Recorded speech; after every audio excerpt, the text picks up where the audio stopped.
Hi loves from the low love. I am Feby, you see, you get it's real. And I am here. I did a social experiment where I called it 3 rules. 3 questions, 3 answers, and 3 messages.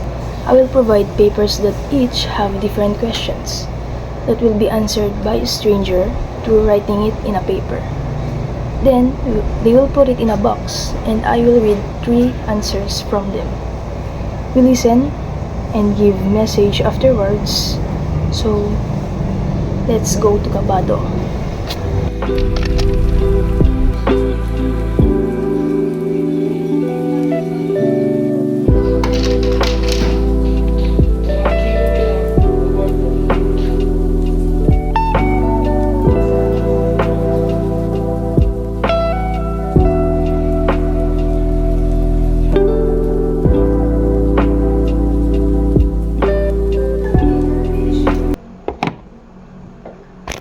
We have now the 3 answers that we got from strangers.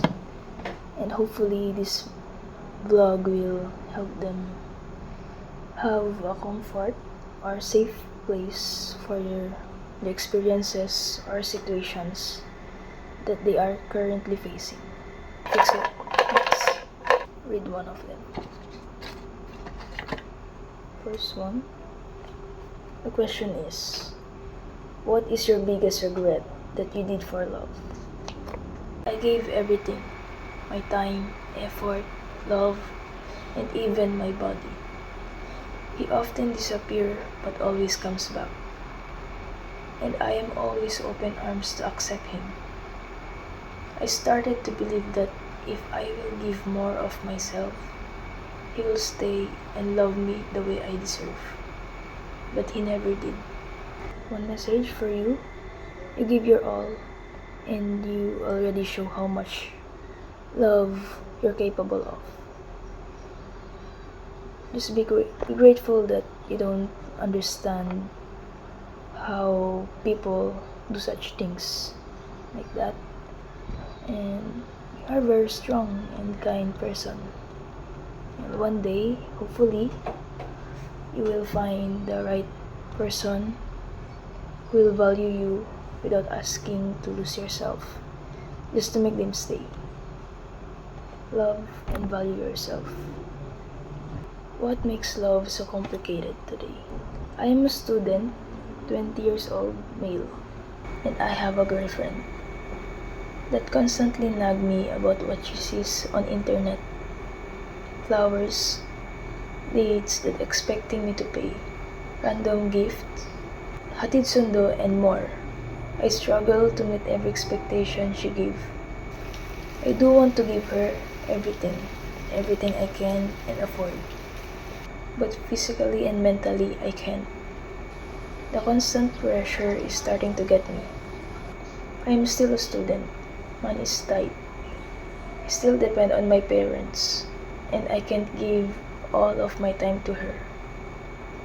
I really do love her with all of my heart.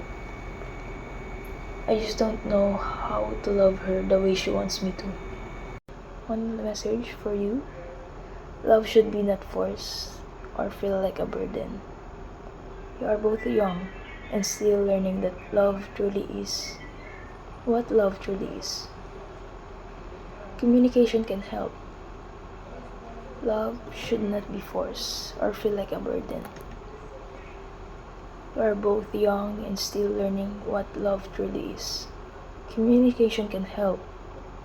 Tell her how you feel and explain that you have your own way of loving her. And if she cannot understand your situation, then maybe she is not the one for you. What experience changed the way you see love? I met my first partner, now ex, during pandemic. We couldn't see each other in person due to the spread of the virus. She ghosted me without any notice.